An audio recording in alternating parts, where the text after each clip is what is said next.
Number 28، حضرت علی رضی اللہ تعالیٰ عنہ، آپ صلی اللہ علیہ وسلم نے ان کے بارے میں فرمایا کہ اللہ اور اللہ کا رسول ان سے محبت کرتا ہے اور یہ اللہ اور اللہ کے رسول سے محبت کرتے ہیں۔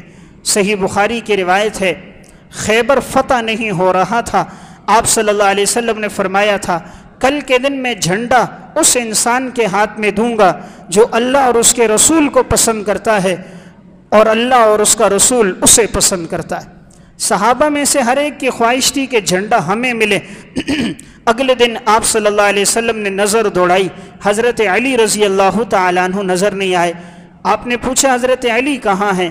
بتایا گیا ان کی آنکھوں میں بہت تکلیف ہے۔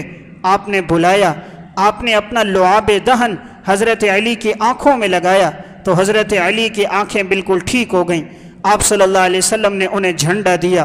اس موقع پر حضور نے فرمایا لَأُعْطِيَنَّ هَذِهِ الرَّايَةَ غَدًا رَجُلًا، کل کے دن میں جھنڈا ایسے آدمی کو دوں گا یفتح اللہ علی یدیہ یحب اللہ ورسولہ، اللہ اس کے ہاتھ پہ فتح کرے گا، وہ اللہ اور اس کے رسول سے محبت کرتا ہے، ویحب اللہ ورسولہ، اور اللہ اور اس کا رسول اس سے محبت کرتے ہیں۔ تو حضرت علی نے جھنڈا لیا اور پھر خیبر کے میدان میں آگے بڑھتے گئے اور اللہ نے ان کے ہاتھ پر پھر خیبر کو فتح کر دیا۔